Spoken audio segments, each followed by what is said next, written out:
If I want it goes here, if I don't want it'll sit here. This is a good hand.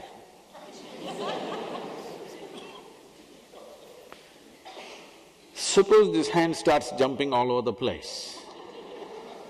What would you think? Some ailment, isn't it? Yes or no? Some Mr. Somebody.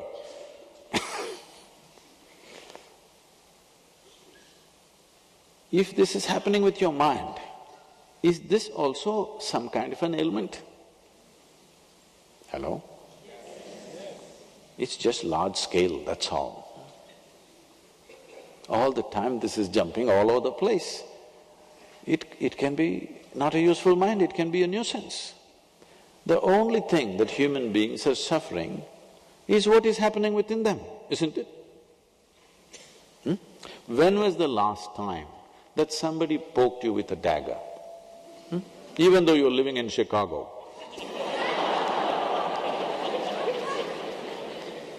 No? They never poked you? They ignored you. I'm asking, how much suffering has come to you from outside? Minuscule, isn't it, if anything has come? The rest is all self-help. The problem is just this, you have a super computer, but you don't even bother to read the user's manual. Do you agree with me? This is the most sophisticated gadget on the planet?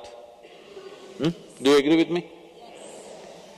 More sophisticated than the number 7 which is coming?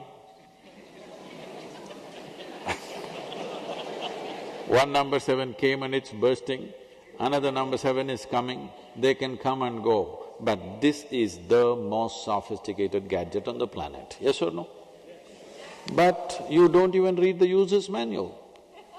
The moment you're born, people are telling you what will you become in the world, conquer the world, do this, do that. But human beings are such a mess simply because they have not taken charge of their own faculties.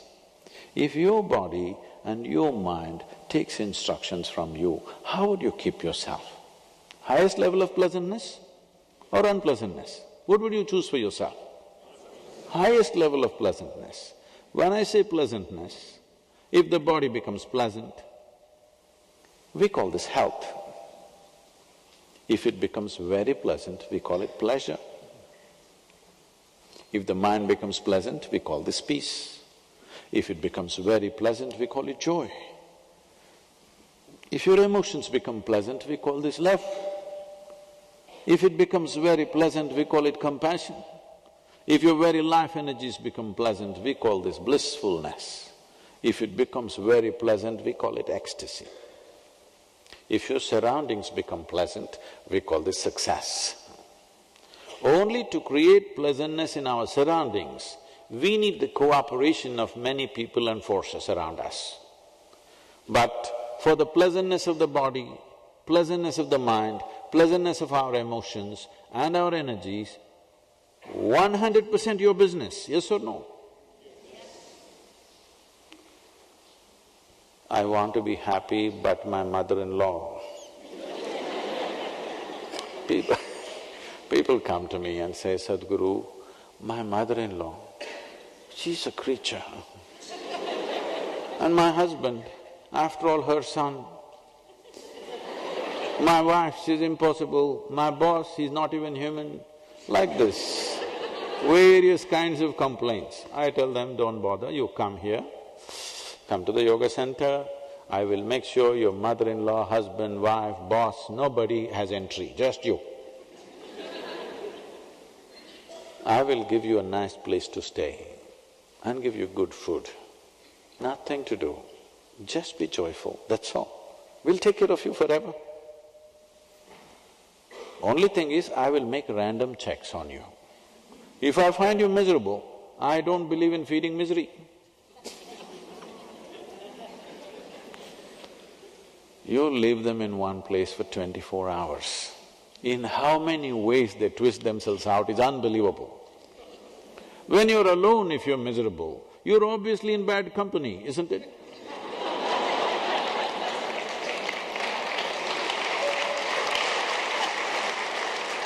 I'm with you and I'm miserable. I can say it's because of him I'm miserable.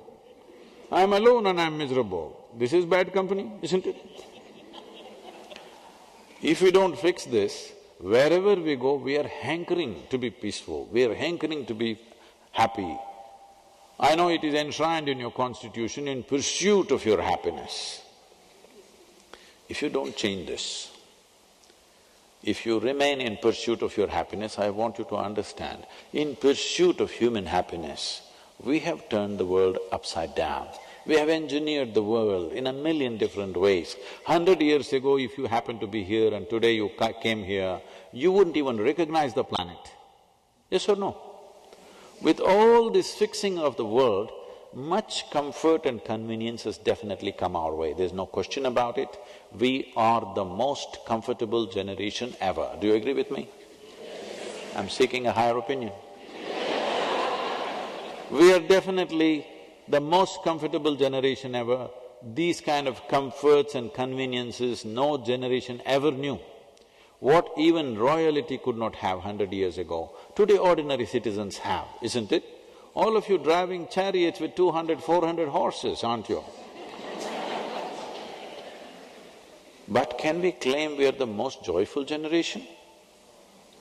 Can you even say, 100 years ago how happy people might have been, how peaceful they might have been, are you in a better state?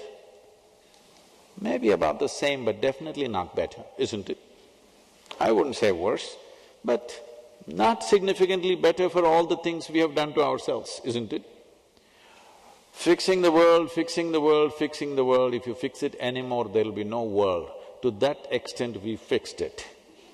But still, we're in pursuit of our happiness.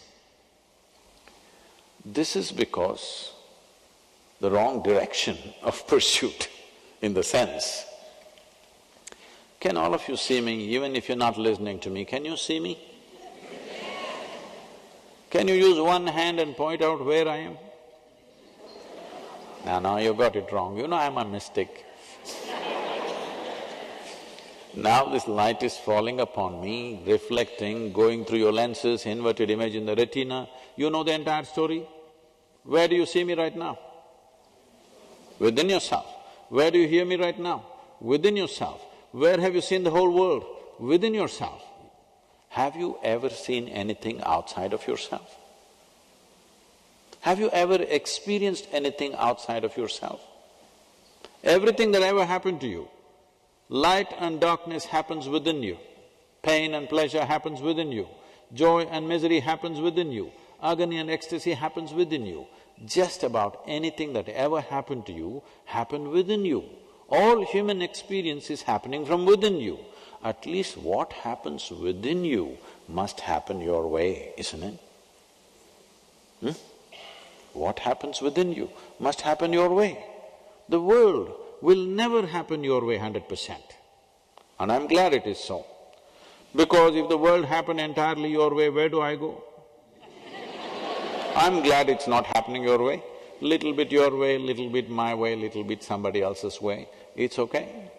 The world should be like that. But this 1% must happen your way, isn't it? Because your situation in the world is like this.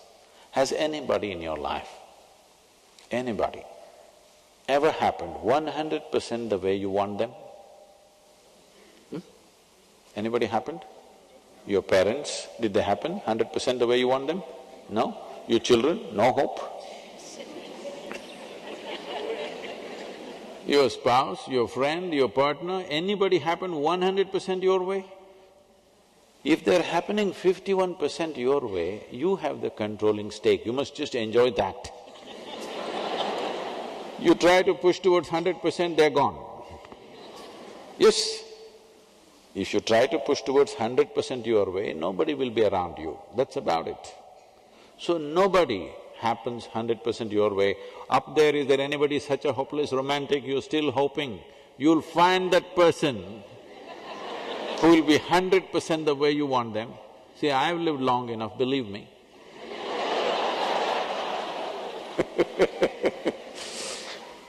There is no such person.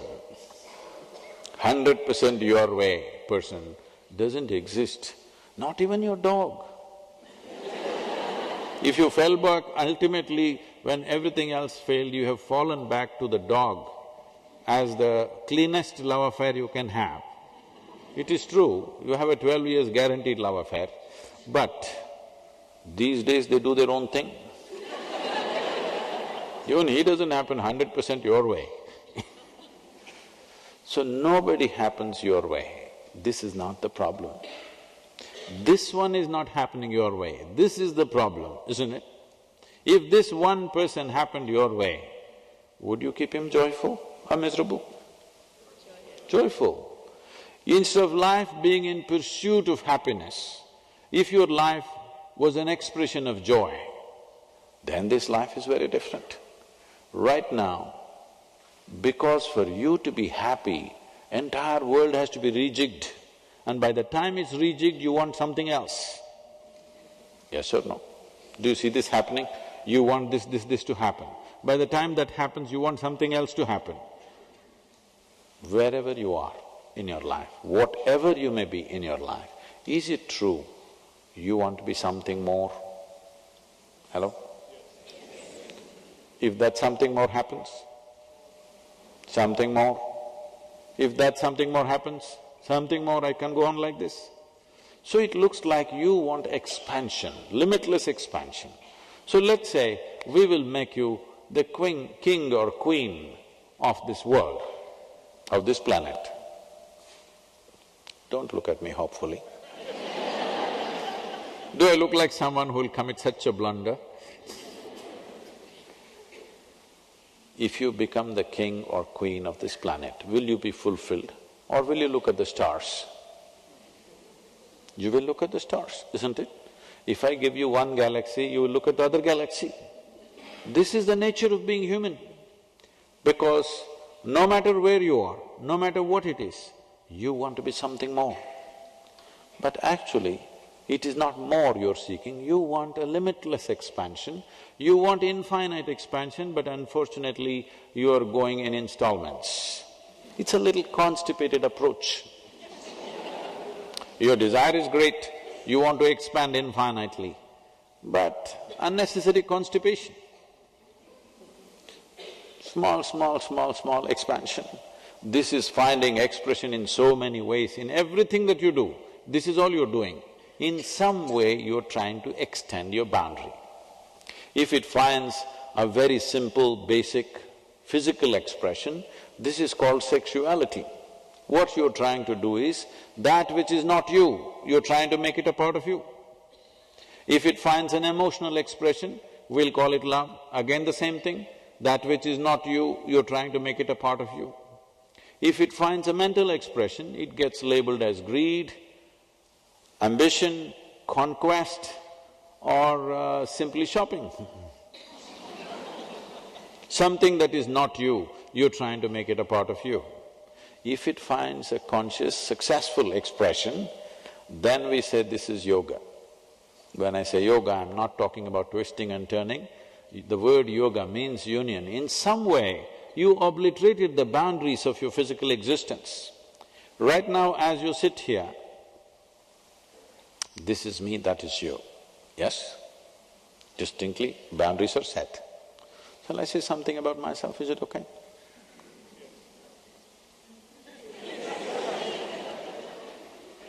Okay?